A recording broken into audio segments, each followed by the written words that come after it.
Okay, the next fidget spinner I'm going to review is one of the ones I opened up a little while ago. It's this little tiny Hummingbird spinner from MTE Designs, and it's a little bi-spinner that has a little curvature to it. I saw a problem with it initially. It doesn't like to spin very well. You can see that even before testing it.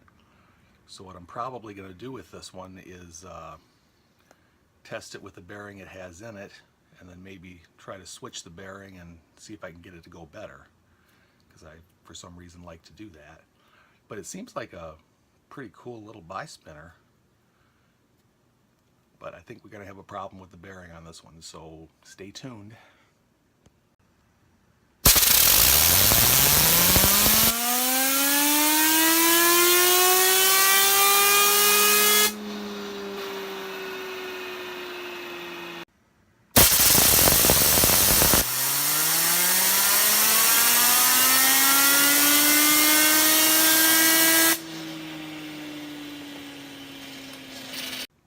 Okay, I just got done testing the little Hummingbird spinner.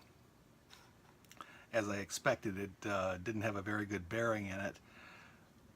It goes pretty nice and fast when you spin it up to speed, but once it starts going slow, it just slows down really fast.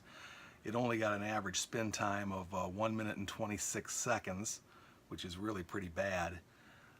But it was pretty clear to me that the bearing just wasn't very good in it, and I did get it directly from the company, so maybe the bearing needs cleaning or something, but I don't really do that too much. So I just decided to change the bearing in it.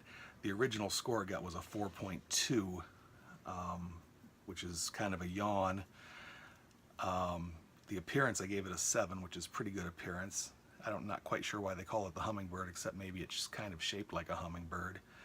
The feel, I gave it a 7.5. It's actually pretty decent to play with. It's pretty fun to spin. Probably typical for a bi-spinner. It does have a different feel depending on which way you hold it because of its the angles in it. Not the greatest though, pretty good. The button feels really good. It's got a nice concave button with little ridges inside of it, but all in all it's fairly small and light. I put another bearing in it. I put a different bearing, one of those Naus bearings from Naus, called Spin Me bearings. I got quite a bit of improvement in the spin time. We got up to an average spin time of 3 minutes and 49 seconds, which is way more than double the original score.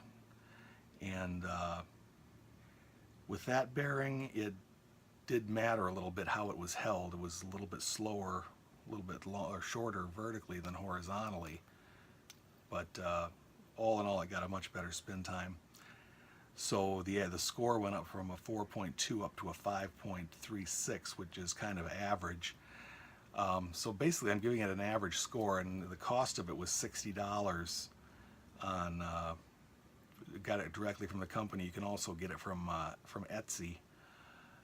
It for $60, I'm not really sure that's a good deal, but this, even though I'm giving it an average score because that's the way my numbers come out, I still think it's kind of more fun to play with than just an average spinner. It's pretty cool. It's the kind of thing you could carry around with you and mess with during the day.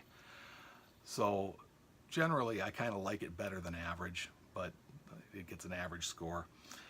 But for $60, I'm not sure about that. That's kind of a stretch. I kind of think of this as a $30 or $35 spinner. But that's up to you. If you like bi-spinners and like that little curved design it has, that one might be good for you. Okay, that's the end of that.